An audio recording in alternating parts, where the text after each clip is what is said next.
नमस्कार। आज हम बात करेंगे उस संकट की जो भारत के करोड़ों किचन तक पहुंच चुका है। और देखिए, ये सिर्फ एक गैस सिलेंडर की कमी की कहानी नहीं है। मामला इससे कहीं ज्यादा बड़ा और गहरा है।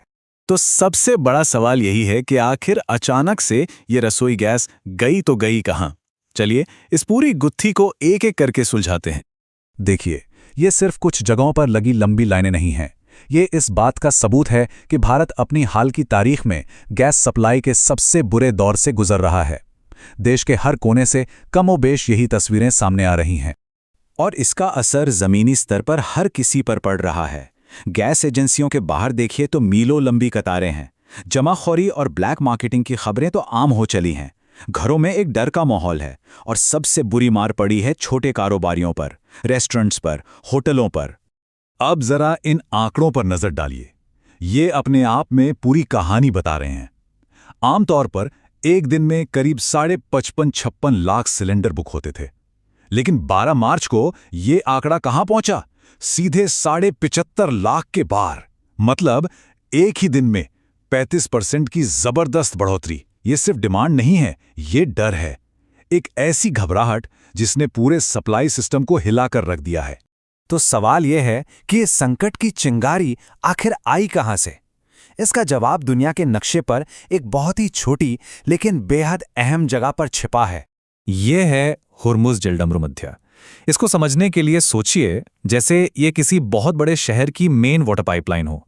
ये फारस की खाड़ी को पूरी दुनिया से जोड़ने वाला एक बहुत ही तंग रास्ता है और दुनिया भर की एनर्जी सप्लाई के लिए ये सांस की नली जितना जरूरी है। अब इस नंबर को जरा ध्यान से देखिए, 90%। जी हाँ, यही 90% हमारे इस पूरे संकट की असली जड़ है।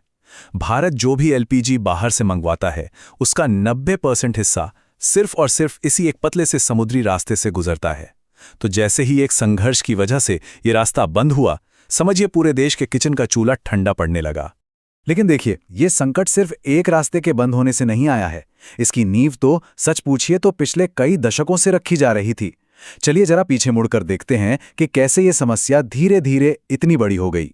चलिए थोड़ा समय में पीछे चलते हैं। साल था 1998-99। उस वक्त भी हमारे घरेलू उत्पादन और हमारी खपत के बीच एक फासला तो था, लेकिन वो इतना था जिसे आसानी से संभाला जा सकता था। पर इसके बाद जो हुआ उसका अंदाजा शायद ही किसी को था। और ये है आज की हकीकत। 2023-24 आते आते हमारा उत्पादन तो बढ़ा, इसमें कोई शक नहीं, लेकिन हमारी खपत तो जैसे रॉकेट की रफ्तार से बढ़कर लगभग 30,000 टीएमटी तक पहुंच गई। अब ये सिर्फ एक गैप नहीं है, ये एक बहुत बड़ी खाई बन चुकी है जो लगातार चौड़ी होती जा रही है। तो आखिर हम यहां तक पहुंचे कैसे? देखिए, पहले तो तेजी से होते शहरीकरण ने गैस की मांग को बढ़ाया। फिर 2016 में आई प्रधानमंत्री उज्ज्वला योजना, जिसने करोड़ों नए घरों तक गैस सिलेंडर पहुंचाया। ये एक बहुत अच्छी पहल थी, लेकिन इसका एक दूसरा पहलू ये था कि इसने आयात पर हमारी निर्भरता को खतरनाक हद तक बढ़ा दिया।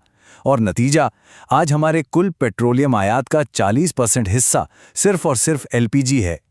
कहानी में एक और बड़ा मोड़ है।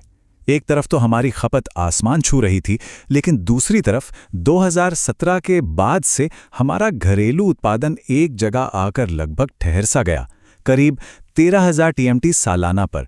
इसने हमारी आयात पर निर्भरता की खाई को और भी ज्यादा गहरा कर दिया। अब यहाँ एक बहुत दिलचस्प सवाल उठता है, भाई भारत तो कच्चा तेल भी बहुत बड़ी मात्रा में आयात करता है, तो फिर सिर्फ एलपीजी को लेकर ही इतना बड़ा संकट क्यों खड़ा हो गया? चलिए इसके पीछे की वजह समझते हैं। ये तुलना सब कुछ साफ कर देती है। हाँ, ये सच है कि हम कच्चे तेल के लिए आयात पर ज्यादा निर्भर हैं, करीब 88%। लेकिन एलपीजी का संकट इसलिए ज्यादा गंभीर है क्योंकि हमारे कच्चे तेल का सिर्फ 40% होर्मुज़ से आता है, जबकि एलपीजी का पूरा 90%। बस यही एक जगह पर हमारी जरूरत से ज्यादा निर्भरता हमें बहुत कमजोर बना देती है। और एक्सपर्ट्स भी इसी बात पर मुहर लगा रहे हैं। केपलर के सुमित रिटोलिया का कहना है कि कच्चे तेल की सप्लाई का जोखिम तो दूसरे रास्ते ढूंढकर कम किया जा सकता है, लेकिन असली चीज जिस पर आने वाले हफ्तों में नजर रखनी होगी वो है एलपीजी की उपलब्धता। तो अब जब संकट सिर पर है, तो चलिए देखते हैं कि इस कमी से निपटने के लिए सरकार की तरफ से क्या कदम उठाए जा रहे हैं। तो इस इमरजेंसी से निपटने के लिए सरकार ने एक 4 सूत्रीय योजना बनाई है। पहला, इंडस्ट्री से पहले घरों को गैस दी जाएगी। दूसरा, घरेलू उत्पादन को 25 से 30% बढ़ाने का आदेश दिया गया है। तीसरा, सिलेंडर बुक करने के नियमों को और सख्त किया जा रहा है। और चौथा, कारोबारियों को केरोसिन जैसे पुराने विकल्पों की तरफ मोड़ा जा रहा है। ये कदम सख्त हैं, लेकिन शायद इस वक्त की जरूरत भी यही है। और ये संकट सिर्फ एलपीजी सिलेंडर तक ही सीमित नहीं है। अब सरकार को प्राकृतिक गैस की भी राशनिंग करनी पड़ रही है। मतलब घरों में आने वाली पाइप्ड गैस, गाड़ियों के लिए सीएनजी और एलपीजी बनाने वाली यूनिट्स को टॉप प्रायोरिटी पर रखा गया है, जबकि खाद और बिजली बनाने वाले कारखानों की सप्लाई में कटौती की जा रही है।